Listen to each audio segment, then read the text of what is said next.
మహబూబాబాద్ జిల్లా డోర్నకల్లో paper leak తో ఉద్యోగం రాక మనస్తాపంతో ఆత్మహత్య చేసుకున్న నిరుద్యోగి బూక్యా వినయ్ కుటుంబాన్ని బీఎస్పీ చీఫ్ ప్రవీణ్ కుమార్ పరామర్శించారు.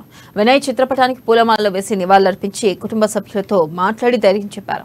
ముఖ్యమంత్రి రేవంత్ రెడ్డి బూక్యా వినయ్ కుటుంబాన్ని ఆదుకోవాలని, వినయ్ కుటుంబంలో ఒకరికి ప్రభుత్వ ఉద్యోగం కల్పించాలని కోరారు. బూక్యా వినయ్ కుటుంబానికి బీఎస్పీ పార్టీ ఎప్పుడూ అండగా ఉంటుందని తెలిపారు.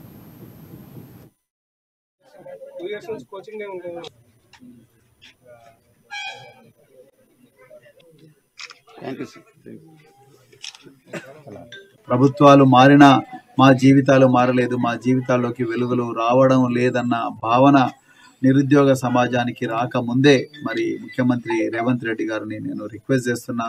అతి త్వరలోనే వీలైతే అంత త్వరగా మరి టీఎస్పీఎస్సీకి కొత్త బోర్డును నియమించి మరి ఇలాంటి విద్యార్థుల, ఇలాంటి నిరుద్యోగుల జీవితాల్లో వాళ్ళ గుండెల్లో ఒక విశ్వాసాన్ని, ఒక నమ్మకాన్ని కలిగించే ఒక ప్రయత్నం యుద్ధ ప్రాతిపదికమైన చేస్తే తప్ప మనకి ప్రాణాలు కాపాడవు, ఇంకా ప్రాణాలు నిలవు.